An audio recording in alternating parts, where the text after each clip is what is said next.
તો ગોહિલવાડ પંથકના ખેત ઉત્પાદનો માટે મુખ્ય બજાર ગણાતું ભાવનગર શહેરનું કૃષ્ણકુમાર સિંહજી માર્કેટયાર્ડ બેદરકારીની સ્થિતિમાં પહોંચી ગયું છે।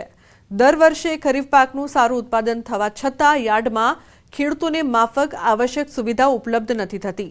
માર્કેટયાર્ડમાં ગંદકીનું પ્રમાણ પણ વધતું જાય છે। કચરાની યોગ્ય વ્યવસ્થા ન હોવાના કારણે અનેક વિસ્તારોમાં ગંદકી દેખાઈ આવે છે। તે ખેડૂતોને પીવા માટે પાણીની યોગ્ય વ્યવસ્થા પણ નથી। તદુપરાંત યાર્ડમાં સુરક્ષાની દ્રષ્ટિએ કેટલીક વ્યવસ્થાઓ કરવામાં આવી છે, જેમાં સીસીટીવી કેમેરાનો સમાવેશ થાય છે। તેમ છતાં આ કેમેરાઓ પૈકી ઘણા ખરાબ હાલતમાં છે અને કામ કરતા નથી, જેથી અવારનવાર ચોરીની ઘટનાઓ બને છે। આ અંગે રજૂઆત કરવા છતાં કોઈ પરિણામ આવ્યું નથી, ત્યારે આ બાબતે ગંભીરતા દાખવી યોગ્ય કામગીરી થાય તેવી માંગ ઉઠી છે।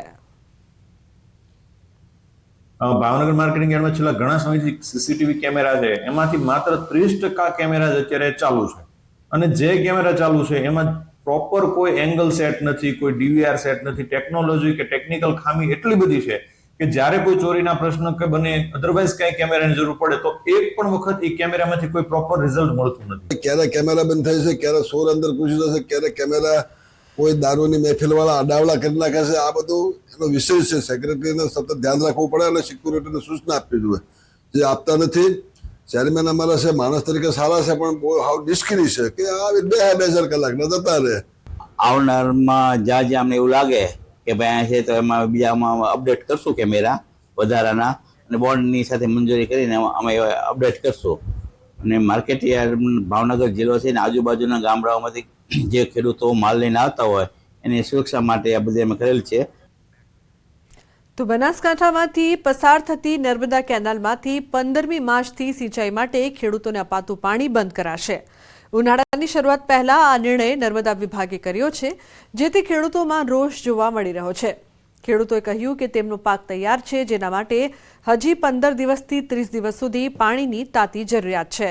જિલ્લામાં જીરું, રાયડો, ઈસબગુલ, એરંડા સહિતના પાકોની લણણી બાકી છે, ત્યારે તે પહેલા જ ખેડૂતોને આપવામાં આવતું નર્મદાનું પાણી બંધ કરી દેતા ખેડૂતોમાં રોષ જોવા મળી રહ્યો છે। આ મામલે કિસાન કોંગ્રેસના નેતા ઠાકરસિંહ રબારીએ અને ખેડૂતોએ પણ નર્મદા વિભાગ અને રાજ્યના મુખ્યમંત્રીને 30 એપ્રિલ સુધી ખેડૂતોને પાણી મળી રહે તેવી વ્યવસ્થા કરવાની માંગ કરી છે। ઉનાળે આપ સૌ મીડિયાનો આભાર કે તમે વારંવાર અમારું નાળોદર હોય, ચોથા નેહડા હોય, ત્યાં પરિસ્થિતિ વિકટ હોય છે। પાણી નથી મળતું, રાકા નેહડા હોય, ત્યારે આવી કપટ પરિસ્થિતિમાં મહિના સુધી પાણી ચાલુ રાખવું જોઈએ અને ઉપરવાળાની દયાથી ડેમ છલ ભરેલો છે। તો આ મુદ્દુને મક્કમ મુખ્યમંત્રીની વાતો થાય છે, તેમને અને સિંચાઈ મંત્રીને વિનંતી કરું કે આપ 30મી